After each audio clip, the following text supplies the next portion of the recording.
falde del Vesuvio, tra le energetiche rocce della lava del Vesuvio, intorno a quella che è stata la stazione ispiratrice di Fornicolà, ci sono degli alberi meravigliosi di Chrysomelos, dal greco albicocca in italiano, in napoletana agrisommal, la quale è diversa come sapore e come estetica. Domandiamo a un coltivatore del territorio, Pasquale, che cos'ha di diverso e perché è così saporita. È nell'area vesuviana che l'albicocca ha trovato appunto il suo habitat naturale, evolvendosi in ben 147 cultivar secondo una filosofia proprio mendeliana, naturale di evoluzione. E poi le condizioni ideali proprio perché il terreno lavico vesuviano è straricco di elementi minerali, tra cui soprattutto il potassio, che conferisce anche quel caratteristico color rosso appunto all'albicocca.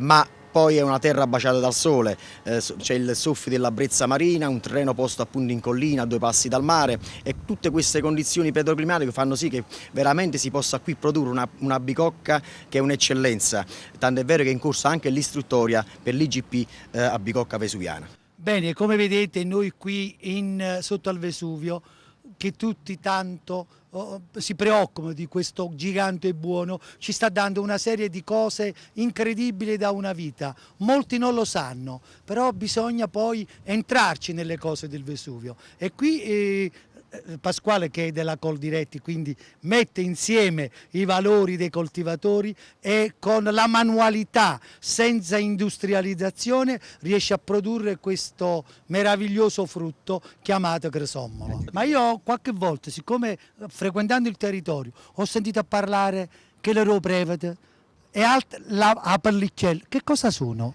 Ma guarda, trovando le condizioni ideali di sviluppo in questo territorio, si sono sviluppate ben 147 cultivar diverse, in maniera appunto del tutto naturale, secondo appunto la filosofia mendeliana, e assumendo anche dei nomi poetici e bizzarri, tra cui appunto, come dicevi te, la pelleccella, la prete, la baracca, la vitillo e la boccuccia, proprio per la forma di bocca che c'è appunto questa albicocca, ma soprattutto poi è il sapore. Le albicocche coltivate alle falde del Vesuvio, per le caratteristiche appunto che abbiamo detto prima, hanno il più alto tasso di zucchero e quindi sono richiestissimi dall'industria di trasformazione per confetture, marmellate e sciroppate, che stiamo appunto come imprenditori agricoli incominciando appunto a fare con le nostre mani per portarle direttamente sulla vostra tavola. Come vedete, anche nella microagricoltura è quella che ritorna a portare i valori sulla tavola dell'antica buona cosa che hanno abituato anche i greci a poter vivere bene, il carpe diem.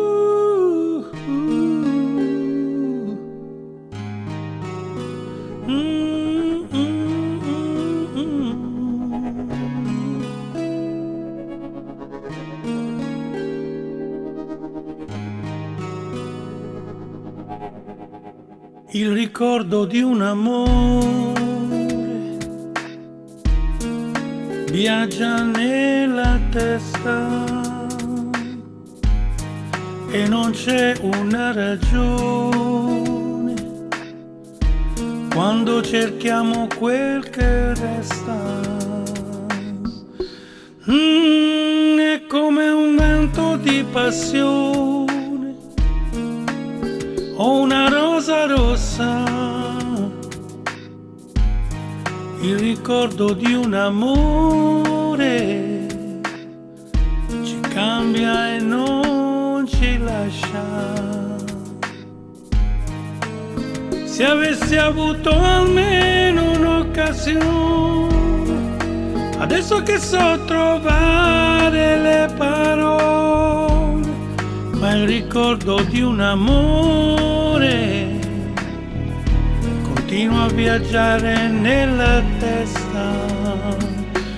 Il ricordo di un amore lascia in bocca il sale ed arriva dritto al cuore senza nemmeno avvisare.